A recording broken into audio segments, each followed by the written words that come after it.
नमस्कार दोस्तों। आधा ग्लास के एक और एपिसोड में आपका बहुत बहुत स्वागत है। भाषा कहने को तो बड़ा ही छोटा सा शब्द है, लेकिन अगर इसकी व्याख्या करने पर आऊँ तो मेरे शब्द ही कम पड़ जाएंगे। भाषा जिससे आप किसी दूसरे का मन, किसी दूसरे के विचार जीत भी सकते हैं और उसे अपना मित्र और घनिष्ठ मित्र बना भी सकते हैं। और भाषा ही है जो बड़े से बड़ा युद्ध करवा भी देती है और आपके बहुत बड़े शत्रुओं को बना भी देती है। अगर बात भाषा की जाए तो भाषा ही है जिससे दूसरे पर अपना आधिपत्य जमाया जाता है और अपना आधिपत्य अपनी ही चीज़ से खो भी दिया जाता है। मेरा आज मुख्य विषय भाषा पर आपको किसी भी प्रकार का निबंध सुनाने का नहीं है। मैं बात करने चाह रहा हूँ अग्निपथ अग्निवीर योजना की। दोस्तों, बीते कुछ दिनों पूर्व ही भारत सरकार द्वारा अग्निपथ योजना लाई गई है, जिसमें युवाओं को 4 साल के लिए भर्ती किया जाएगा। इस पर मैं विस्तार से कोई चर्चा नहीं करूंगा, क्योंकि आप इससे जुड़े हुए ढेरों वीडियो को YouTube पर सर्च कर योजना की जानकारी ले सकते हैं। लेकिन इस पर जो युवा सड़कों पर उतरकर जिस तरह का उत्पात मचा रहे हैं, जिस तरह के उत्पात हो रहे हैं, मैं उस पर बात करने वाला हूँ। इस उत्पात से जो भी राष्ट्र की संपत्ति को हानि हो रही है, मैं उसे साफ साफ कहूँगा कि ये गलत है।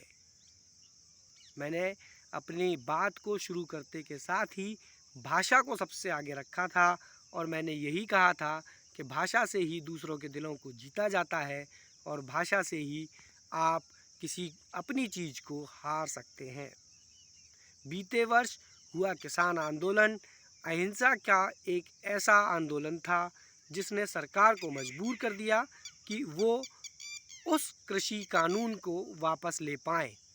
अग्निवीर पर जिस तरह से उत्पात हो रहा है, जिस तरह से सरकारी संपत्ति को हानि पहुंचाई जा रही है, मैं साफ साफ कह सकता हूं कि ये गलत है, क्योंकि राष्ट्र की संपत्ति की इस भरपाई को दोबारा से हमें ही टैक्स देकर पूरा करना होगा।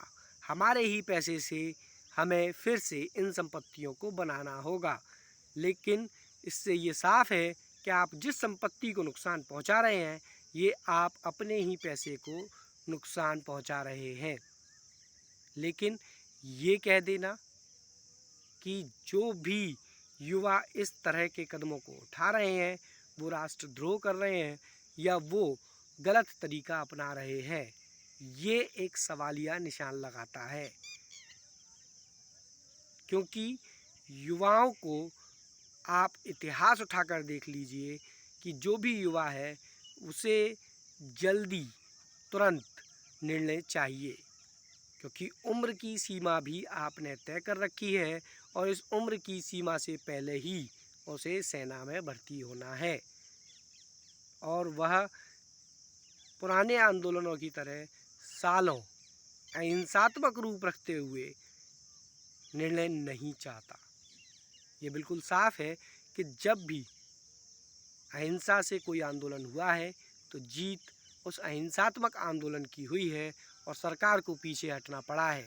लेकिन युवा जिसके पास समय कम है, वो तुरंत निर्णय चाहता है और जिसके चलते वो अहिंसा का रास्ता छोड़कर हिंसा पर उतारू है।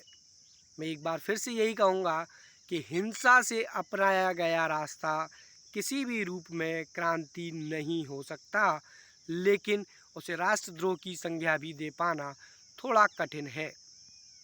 मैं यहाँ यही कहूँगा, दोनों पक्षों को इस भाषा का सहारा लेना चाहिए, बैठना चाहिए और इस पर पुनः विचार करना चाहिए, क्योंकि भाषा ही है, आपके शब्द ही हैं जिन्हें आप दूसरों से जीत हासिल कर सकते हैं, दूसरों पर जीत हासिल कर सकते हैं और इस योजना को एक अच्छी, एक बेहतर योजना के तौर पर देश के सामने रख सकते हैं।